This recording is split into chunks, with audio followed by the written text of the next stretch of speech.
पूंजी बजटन capital budgeting part 3। पूंजी बजटन मूल्यांकन की तकनीकें। जैसा कि हमने अपने पहले के लेक्चर्स में देखा था कि पूंजी बजटन के लिए 3 प्रकार की तकनीकें हैं: pay back period method, time unadjusted rate of return method, discounted cash flow method और time adjusted rate of return method.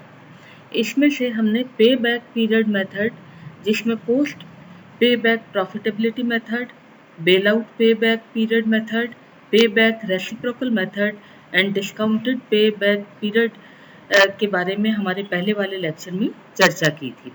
आज हम बात कर रहे हैं समय असमायोजित प्रत्याय दर विधि या time unadjusted rate of return method.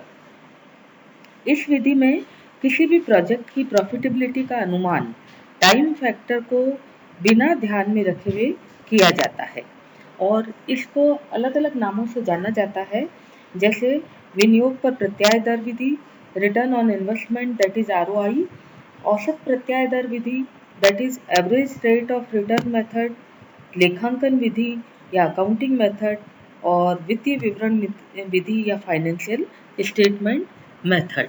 कई प्रकार के नाम से हम विधि को जानते हैं। इस विधि के अनुसार किसी परियोजना के मूल्यांकन हेतु अनेक सूत्रों का प्रयोग किया जाता है। Doctor N.K. प्रसाद ने इस विधि के अंतर्गत 4 सूत्र दिए हैं।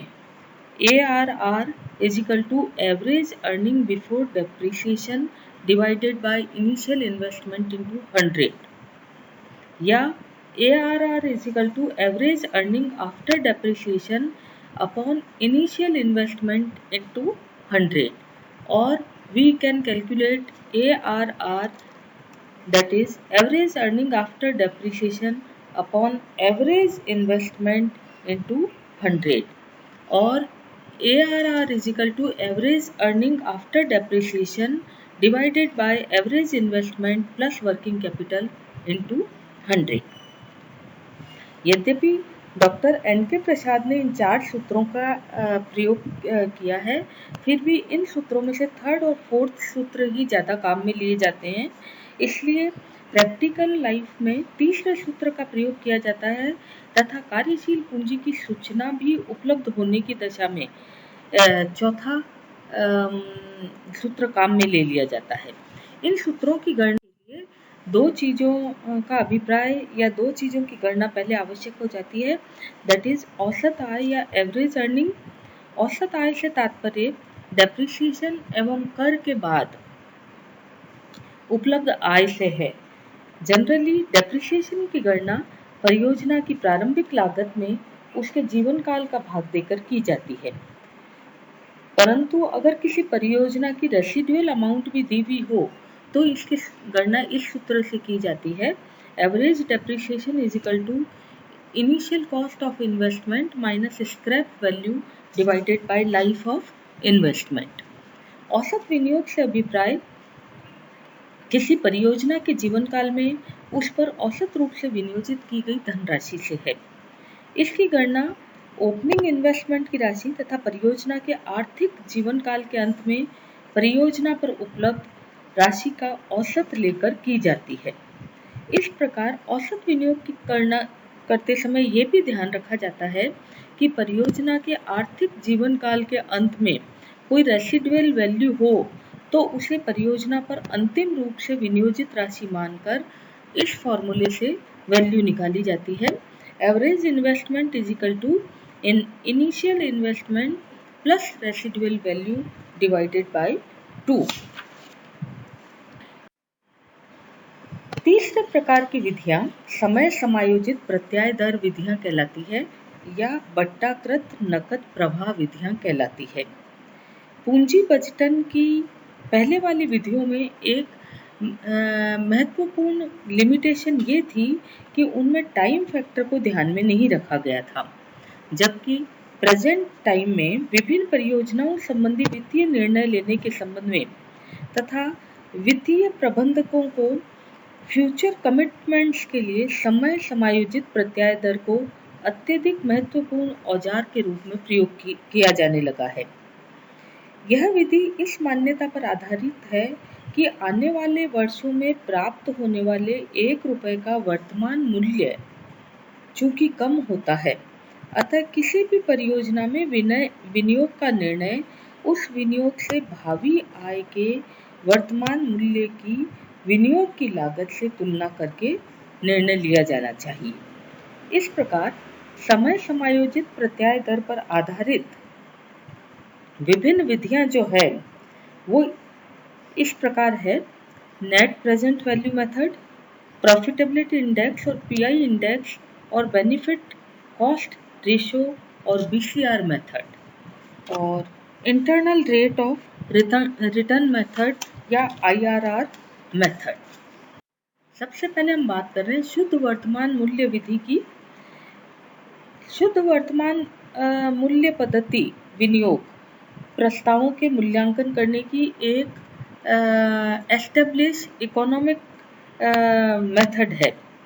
यह बट्टाकृत नकद प्रवाह अथवा समय समायोजित प्रत्याय दर विधियों में एक उपयोगी विधि है, जिसे एक्सेस प्रेजेंट वैल्यू मेथड या नेट गेन मेथड के नाम से भी जाना जाता है। इस विधि के लिए जो मेथड अपनाए जाते हैं वो इस प्रकार है। सबसे पहले उस एप्रोप्रिएट ब्याज दर की गणना की जाती है जिस पर भावी नकद प्रवाहों का बट्टा किया जाता है। व्यवहार में यह दर पूंजी की लागत दर का प्रतीक है।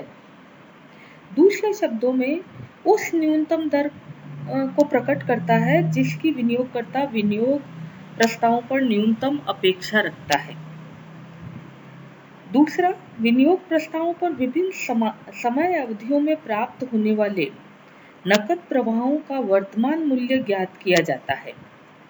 नकद प्रवाह का वर्तमान मूल्य ज्ञात करने के लिए 1 रुपए के किसी निश्चित दर पर ज्ञात किए गए वर्तमान मूल्य को भावी नकद प्रवाहों से गुणा करके संपूर्ण समयावधि के लिए योग कर लिया जाता है।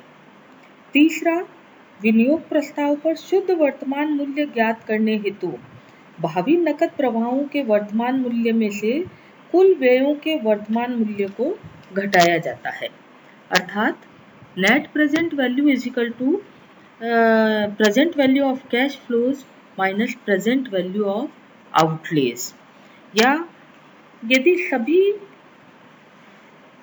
व्यय प्रारंभिक अवधि में ही ज्ञात किए जाते हैं तो नकद प्रवाह अनेक वर्षों तक प्राप्त होते हैं।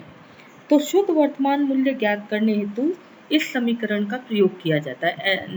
NPV is equal to R1 upon 1 plus K plus R2 upon 1 plus K raise to power 2, R3 1 plus K raise to power 3 up to जो भी समय है माइनस CP, जहाँ NPV means net present value, R means cash inflows, K means cost of capital, CP means initial outlay, N means expected life of investment and T means number of years.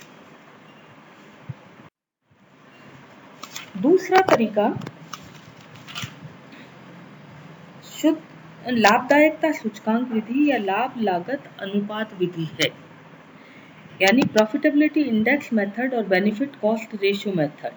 समय समायोजित विधियों में एक अन्य महत्वपूर्ण लाभदायकता सूचकांक विधि है। इस विधि के प्रयोग के लिए पहले लाभदायकता सूचकांक PI या लाभ लागत अनुपात बेनिफिट कॉस्ट रेशियो या BCR ज्ञात करना होता है।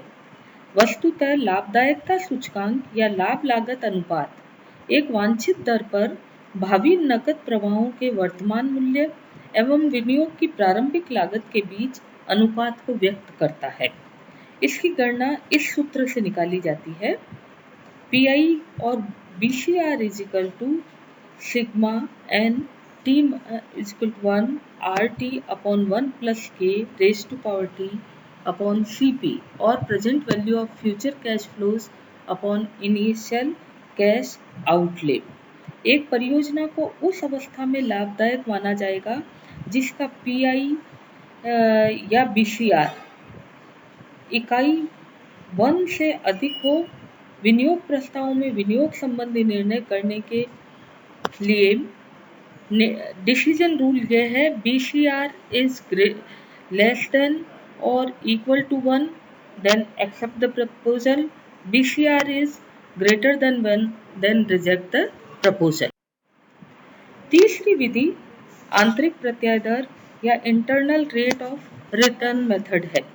आंतरिक प्रत्याय दर विधि भी डिस्काउंटेड कैश फ्लोज की एक उपयोगी विधि है जिसमें समय तत्व को यथोचित ध्यान दिया जाता है.